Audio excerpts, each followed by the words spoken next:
همینی که من گفتم اینجا if antecedent then consequent، یعنی که اگر این شرایط بود اون کارو بکن. این فرم یک فازی کنترل روله. اگه چندین رول بنویسید شما میتونید یک سیستم رو تعریف کنید و من همین کار کردم. الان تو ویدیو نشونتون میدم که یک اینورتد پندولوم رو چقدر راحت میشه کنترل کرد با فازی کنترل. برو بعدی. خب حالا این یه ذره میره داخل تکنیکال دیتیل میشه که چجوری این رولای مختلف رو بگیریم با هم کامباین کنیم، با هم قاطی کنیم. حالا مثلا تو این شکل میبینید در پایین وقتی که رولای مختلف رو گذاشتیم کنار هم دیگه قاطی کردیم، اون دوننگه به اصطلاح سیاه رنگ ایجاد شده و ما برای اینو میایم دیفازیفای میکنیم. یعنی شما نگاه کنید مثلا قسمت رول یک بالاست، رول دو پایینه و وقتی اینا رو با هم کامباین میکنیم حاصل میشه این شکلی که ما در آخر سر میگیریم.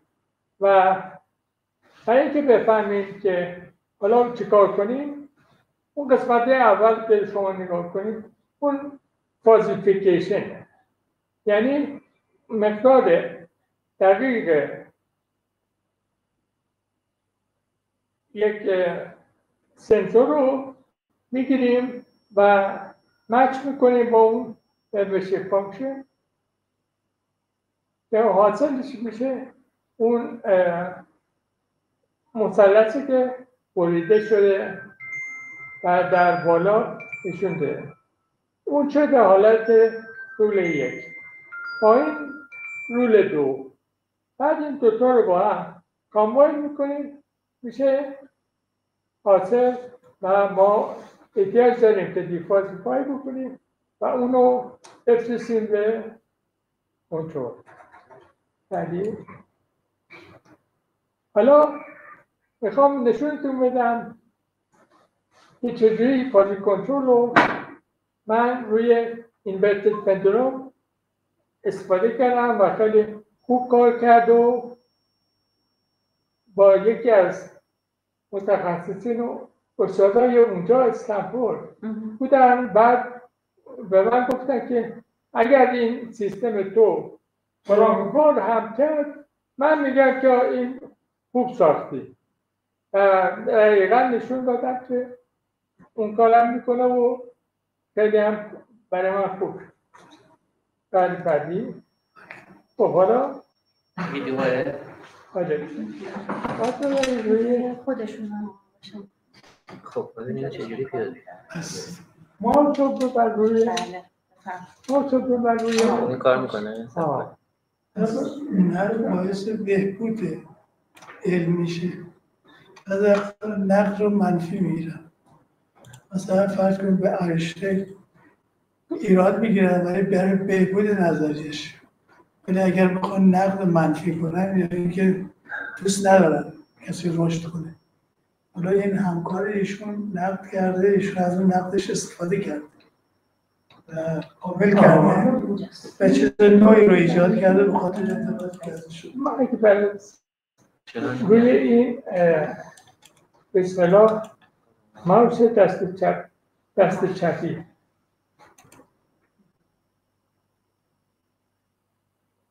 دوستان کسی میدونه چرا ویدیوش کار میکنه؟ فایل پی دی اف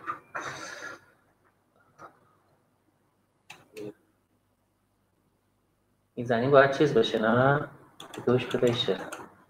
استاد من فکر کنم پاورپوینت فقط اجرا میشه. پاورپوینتشو دارم باز من آها فلش درک میکنم. خب فایل پایپان رو هستش رو کامپیوتر؟ آره همین کامپیوتر دارم. میخوام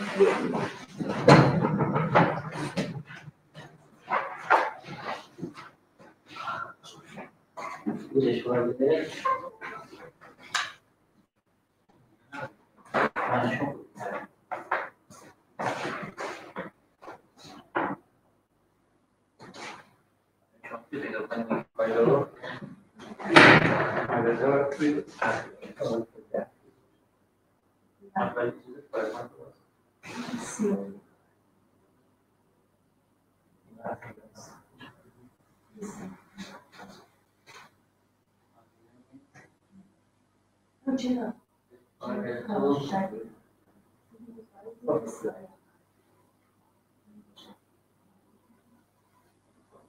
میشه سوال کنیم استاد؟ میشه سوال کنیم یا که بله بفرمایید. این چرنوبیل انفجار چرنوبیل بله. دلیلش عدم قطعیت بود در عناصری که سیستم رو وجود داشت. اگه فازی بود میتونست کمک کنه که این انفجار صورت احتمالا بله. توی تصمیم گیری ها من فرمایید. بله. یکی چیزی استفاده از اکسپرت سیستم ببین روی دسکتاپ کامپیوترم یعنی این فیلم ها هست. نه الان پیدا کردم الان میارم. گذاشتنش توی فلششون مشاهده. یه عالیه دیگه. من کردم دیگه. خب فقط الان باید چیز کنیم شیر اسکرین کنیم. بله.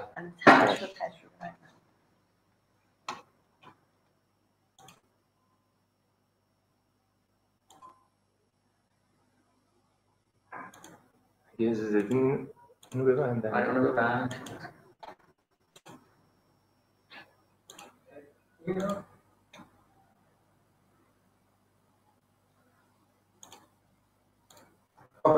الان اونایی که از خونه میبینن یه بار دیگه این شیر اسکرین بکنید. الان اونها یه صفحه دیگه رو میبینن. نه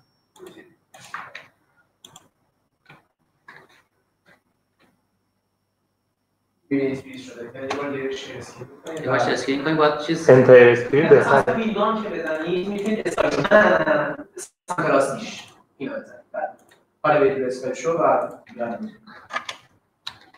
Excellent. تشکر. خب فقط چک کنیم یکی آلمان بس آفرین. خب خیلی ممنون. دوستان واقعا لطف کردید. خیلی خوشحالم. الان میتونم این فیلم صدا داره دکتر؟ صدا نداره. اصلا صدا داره؟ بله. الان به انگلیسی صحبت میکنم. First, we demonstrate how a controller learns to refine its performance by learning from experience. تو شما هستی؟ This controller starts with a set of basic control rules that are formed. نه این فیلم If the angle of the pole is positive and its angular velocity is positive, then apply a positive large force to the cart. هدف اینه که راست میگرده. این سیستم همینطور هی داره میفته و از این پروسس یاد بگیره و حالا من هیجانش رو از بین میبرم میگم که روی امتحان 8 یاد میگیره. این شما هستیم دیگه. بله. من بگم استاد. اما یه موقع جوون بود. نه پشت دیگه است. الان فیدبک میگیره. گوش مصنوعی میگه. خیلی قشنگ.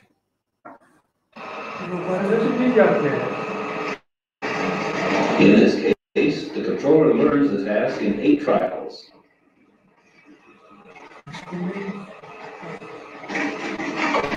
حالا اگه استابیلیتی رو نشون بدم میزنم به این و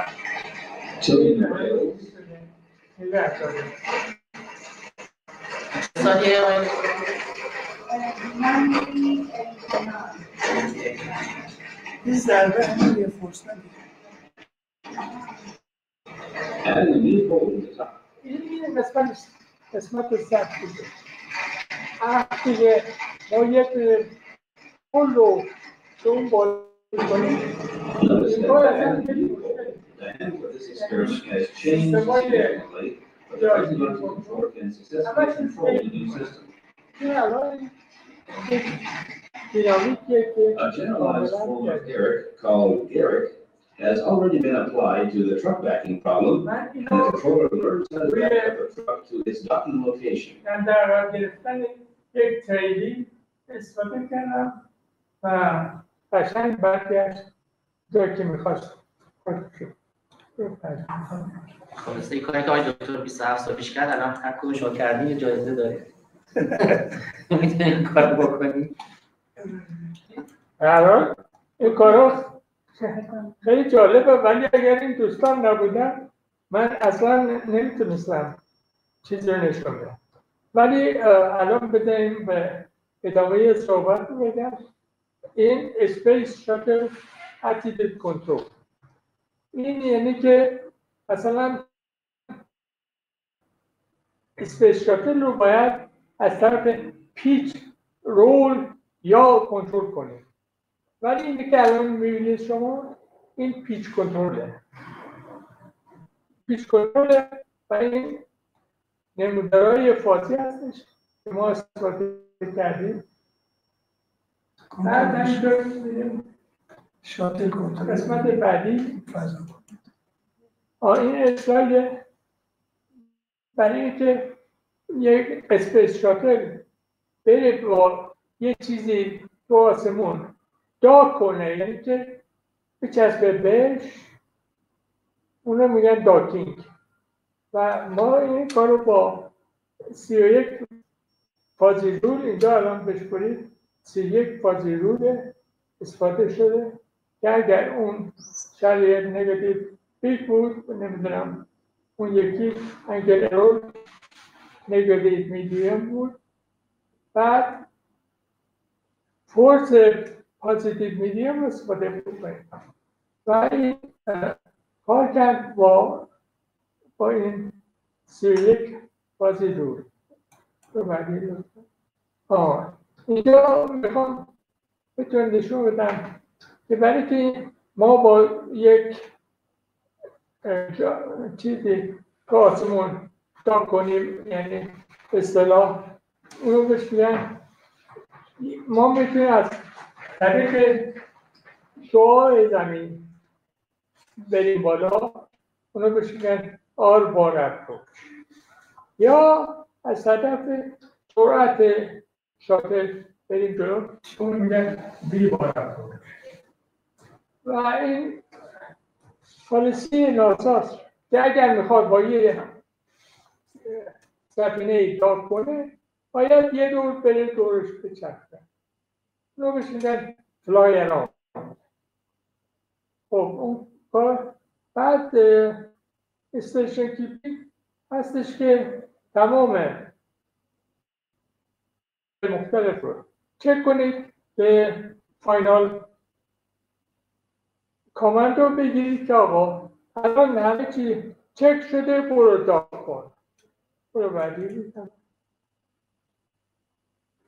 خب اون رو که نشون دادم برای داکینگ بود و حالا میخوام بهتون یه تتر کنترل نشون بدم تتر مثل تعریفش مثل یه سیمه که اینجا اسپیشاتل میره بالا و بعد ریلیز میکنه یه ماهواره رو بعد این میره 10 تا 15 کیلومتر دورتر نگرش میدارن اونجا تمام دیتا رو کلکت میکنن و بعد برای که برش گردونن به زمین اون باید ریبایند بشه از اینجا اپریشن 1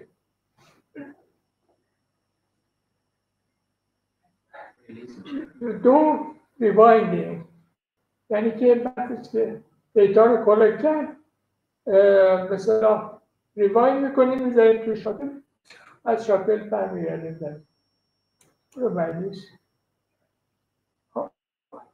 اینجا یه برای این صحنه رو نشون میده.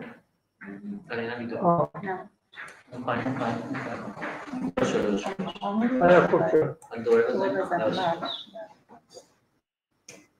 تیم منه به ناسا کلی از دانشمندای تو جانسون اسپیس سنتر این پروژه کمک کردن.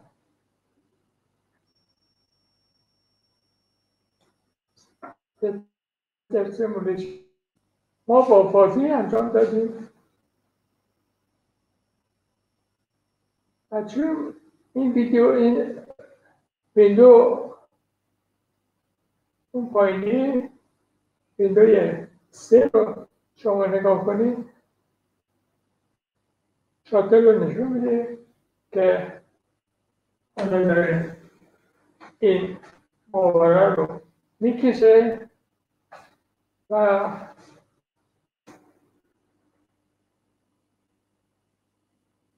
این به اصطلاح ما استفاده از شبکه‌های عصبی و این بازی کنترلورها و چیزی که اینجا مهمه شما نگاه کنید این مبرش فاکشن هست، درسته؟ بر اثر reinforcement learning و اینا هی اجاست میشن، اما کوچیک بزرگ میشن و در آخر سر این پروسس مبرش فاکشن ها آپدیت میشن. بعدی خب حالا برمیگردیم به reinforcement learning. این تکنیکیه که اندی بارتو و ریچارد ساتون و چارلز اندرسون اینا استفاده کردن از یک اینورژن که شما دیدی. اونا اومدن و reinforcement learning رو روش پیدا کردن. وقتی کار کردن من علاقمند شدم به reinforcement learning. بعد با پروفسور زاده صحبت کردم من به لرنینگ علاقه دارم. گفت نه همین اگه این کارو بکنید بسیار کار جالبی است. من علاقه‌ام جمع شد به اینکه فازی reinforcement learning رو اصطلاح به وجود بیارم. reinforcement learning بود و ما اومدیم با کمک پروفسور زاده با فازی قاطیش کردیم و این حاصل شد فازی reinforcement learning.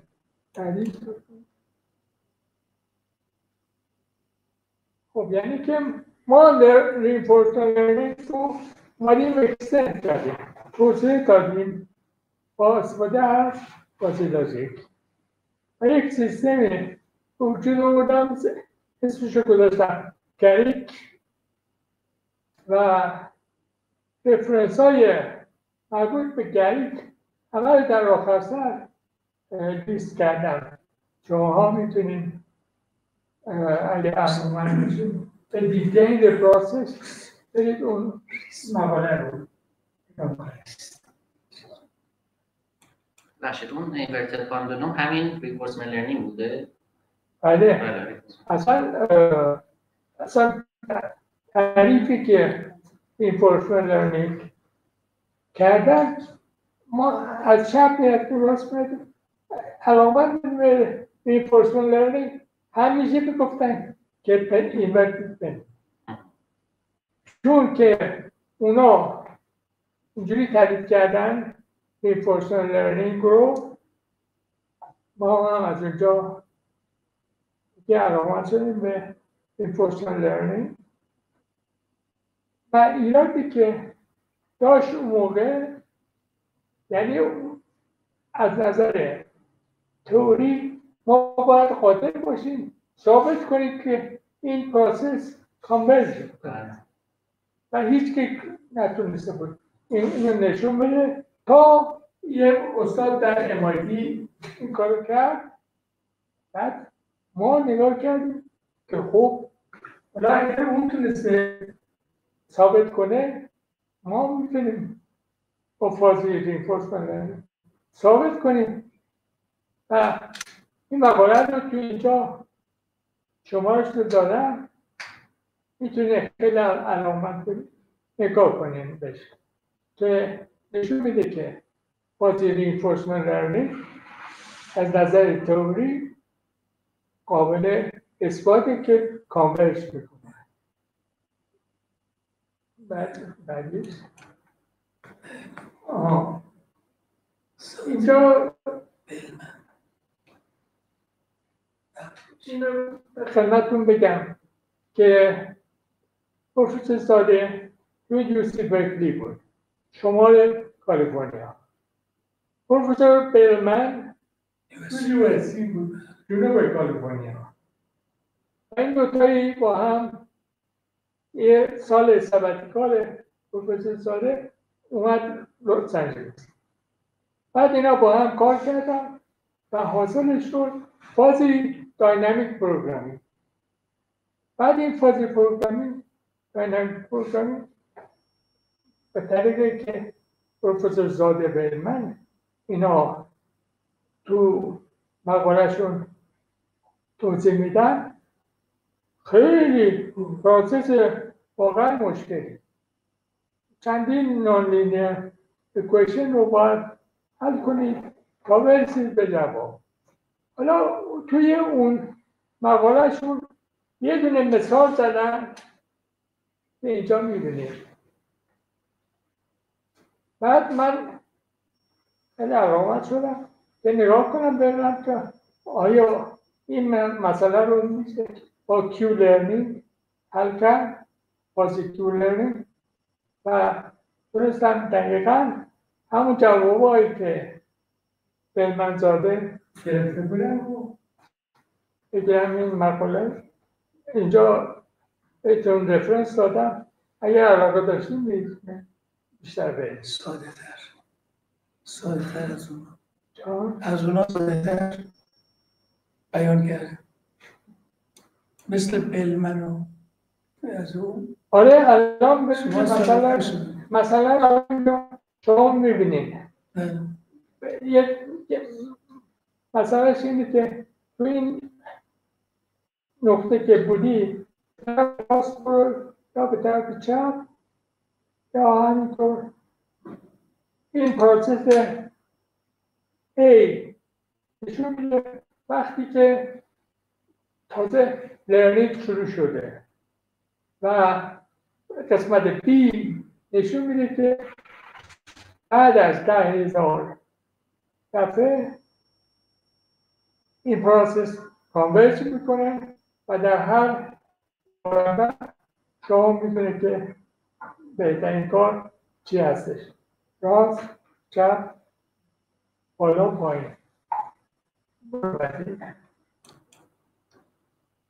حالا اینجا من این دیشب گذاشتم، اینجا خواستم صحبت بکنم خدمتتون و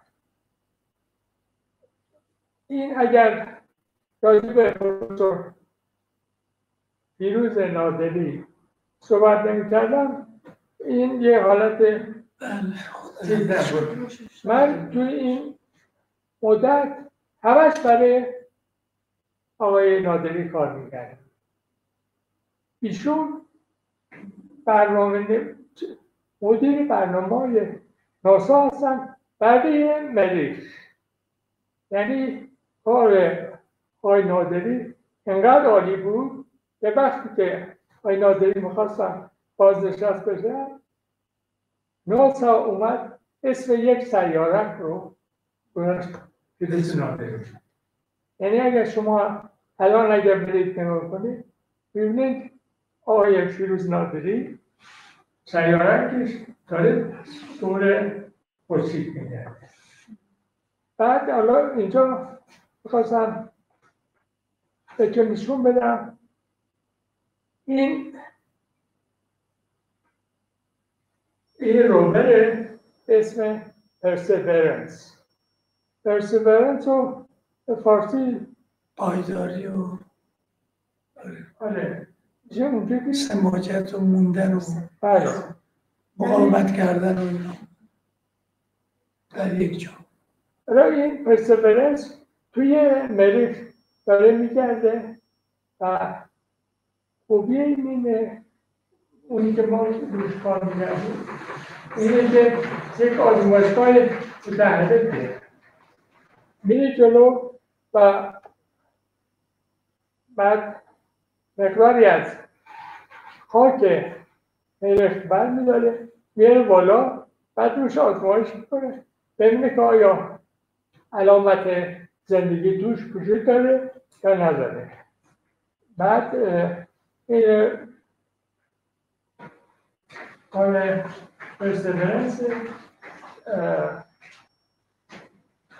من توی برنامه پرسیورنس 1 و 2 با آقای یادگی کار کردم و ایشون دستمانه نمیدونم چی شد بهشون بکنم سکته کردم خوردم به دیوار دیگه خود کردم خوردم به دیوار بعد مورد داشتم کما رفتم بعد داشتم زندهیات خیلی زمان کشیده اگر براش دعا کردم ولی خب به هر حال بهترین مدیر ناسا بودش.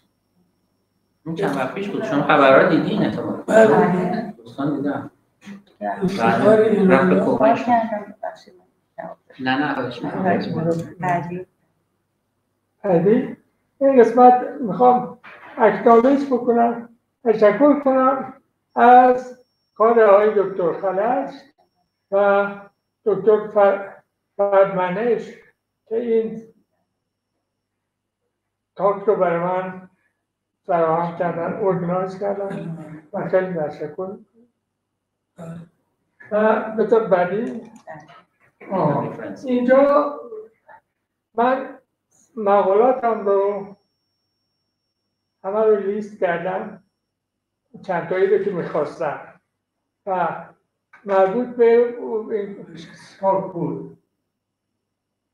مثلا من راجع به کانورجنس حرف زدم، همون رفرنس 1 رو شما نگاه کنید on convergence of positive reinforcement learning این جای معتبر چاپ شده IEEE transaction on fuzzy systems. بعد transaction system IEEE اینا واقعا معتبر هستن و همینطور مقالات. اگر سوالی باشه در خدمتتون هستم. بله خیلی ممنون.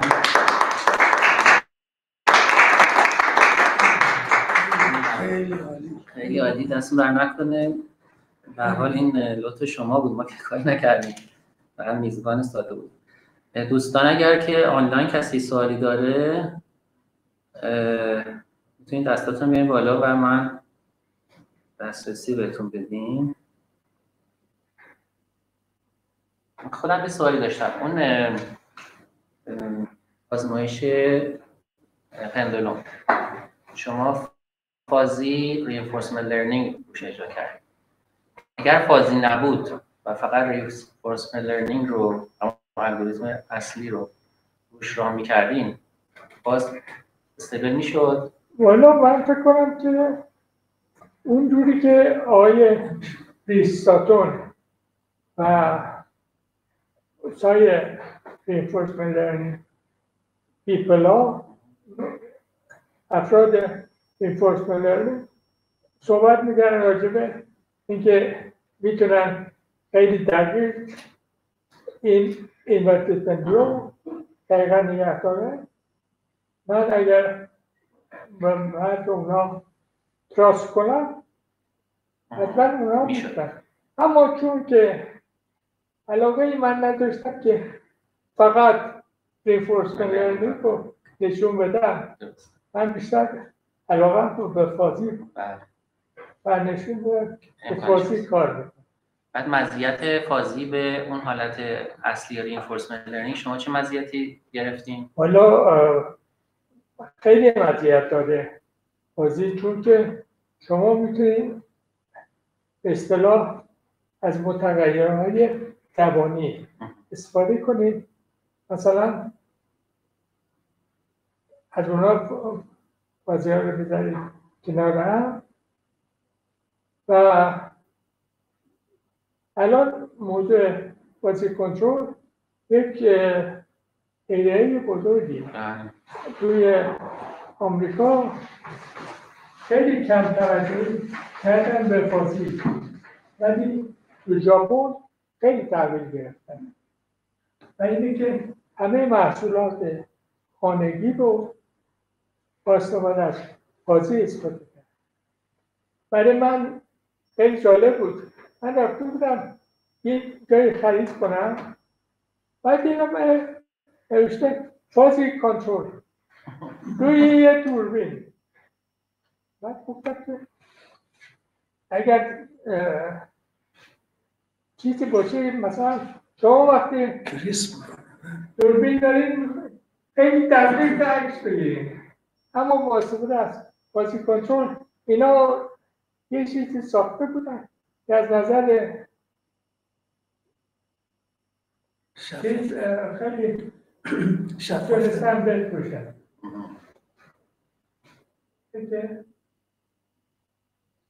جای بازی کنترل خیلی ساده میشه به کار کنترل رو صورت دقیق انجام داد. حالا اسم بازی یه در حالت منفی داره، اما تمام چیزا توی بازی کنترل خیلی دقیقه، پریسایز. بعد کار شوخی نیست کنترل یک چیزه، مثلا این برسستن کار ساده نیست. اگه شما تو کنترل کار بکنید ببینید که PID یک روش کلاسیک مهندسی کنترل میتونن استفاده کنن، ولی در این مورد جواب نمیدن و فازی جواب. بعد اون زمان که شما این توی ناسا این فازی لاجیک رو استفاده کردی، توی بعد از اون هم همینجور ادامه داره توی ناسا یا اینکه راست رو بخواهی، چون که من دیگه از این سالی که اومدم این تماس زیاد ندارم و اونجا اون تصمیم گرفتم که ارتباط نداشته باشم، چون برای خیلی ساده است که آدم رو به جاسوسی متهم کنن. آره مداری خبرهای اینجا رو بود این کار نکردم، ولی احتمالاً اونا هنوز مثلا از این اپلیکیشن ها استفاده میشه.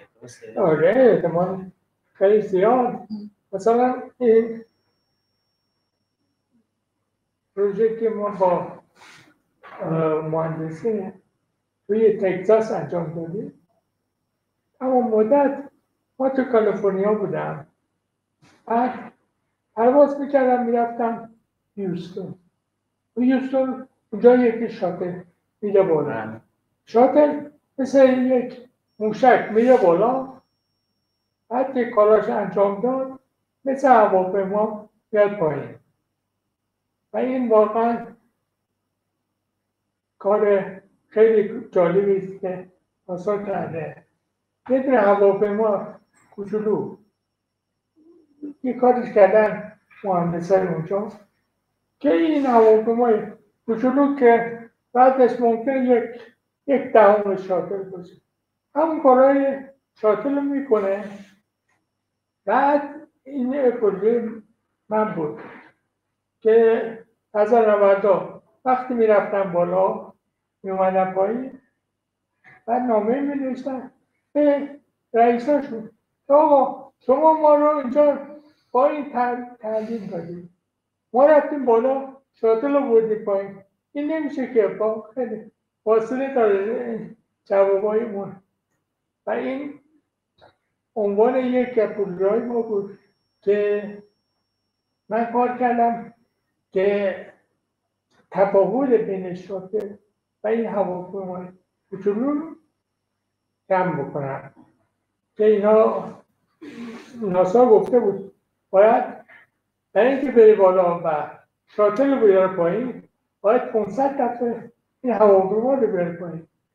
وقت ما به تو گواهی میدیم، یعنی این کار ناسا بود 500 دفعه باید هواپیما رو بیاره پایین بعد میتونی بری شاطر رو بیاره.